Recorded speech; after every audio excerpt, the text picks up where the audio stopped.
અને મહત્વપૂર્ણ સમાચારો પર નજર કરીએ તો સીઆઈડી ક્રાઇમ લાંચ પ્રકરણ મામલે બેઠક પૂર્ણ થઈ છે। ગૃહરાજ્યમંત્રી હર્ષ સંઘવીએ બોલાવી હતી તાકીદની આ બેઠકમાં નિર્લિપ્ત રાય અને રાજકુમાર પંડ્યન હાજર રહ્યા હતા। ડીઆઈજી વિકાસ સહાય પણ આ બેઠકમાં ઉપસ્થિત જોવા મળ્યા હતા। બેઠક પૂર્ણ થઈ છે। મહત્વનું છે કે આ જે રીતે બેઠકનું આયોજન કરવામાં આવ્યું હતું, બેઠકમાં નિર્લિપ્ત રાય અને સાથે જ રાજકુમાર પંડ્યન પણ ખાસ ઉપસ્થિત રહ્યા હતા। સીઆઈડી ક્રાઇમ લાંચ પ્રકરણમાં જે રીતે બેઠકનું આયોજન કરવામાં આવ્યું હતું, ગૃહરાજ્યમંત્રીએ બોલાવી હતી આ તાકીદની બેઠક અને બેઠકમાં નિર્લિપ્ત રાય સહિત રાજકુમાર પંડ્યન પણ ઉપસ્થિત જોવા મળ્યા। ડીઆઈજી વિકાસ સહાય પણ આ બેઠકમાં ખાસ ઉપસ્થિત રહ્યા હતા।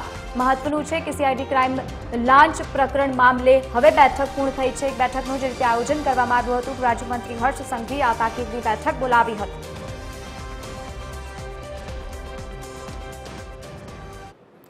એસોસિએટ એડિટર સોનલ અનડકટ આપણી સાથે ફોન લાઈન પર જોડાયા છે। સોનલ, રાજ્યમંત્રી હર્ષ સંઘવીએ લાંચ પ્રકરણ મામલે એક બેઠક બોલાવી હતી, પૂર્ણ થઈ છે, શું વધુ વિગત?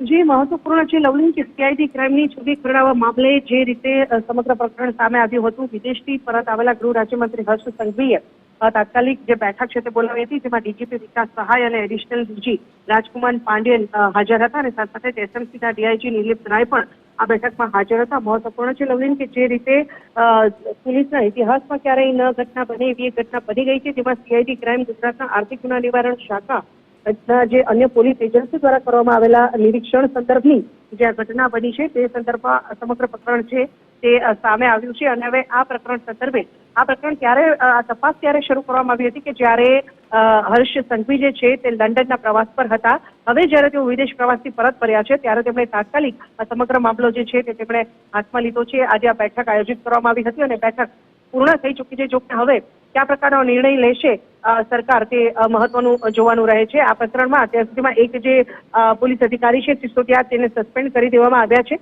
પણ મહત્વપૂર્ણ છે કે હવે આગળ જતા સરકાર તરફથી ખાસ કરીને ગૃહ વિભાગ તરફથી આ સંદર્ભમાં કયા પ્રકારનો નિર્ણય લેવાય છે તે જોવાનું રહે છે। બેઠક પૂર્ણ થયા બાદ હજુ સુધી સત્તાવાર રીતે કોઈ નિવેદન જે છે તે સામે આવ્યું નથી, પણ સૌ રાહ જોઈ રહ્યા છે કે કયા પ્રકારે સરકાર અને ગૃહ વિભાગ આ સમગ્ર પ્રકરણમાં રૂપ અપનાવે છે। જી બિલકુલ સોનલ, આભાર સમગ્ર માહિતી સાથે જોડાવા બદલ। તો બેઠક પૂર્ણ થઈ છે, આવનારા સમયમાં કયા પ્રકારનો નિર્ણય સામે આવે છે તે હવે જોવાનું રહેશે।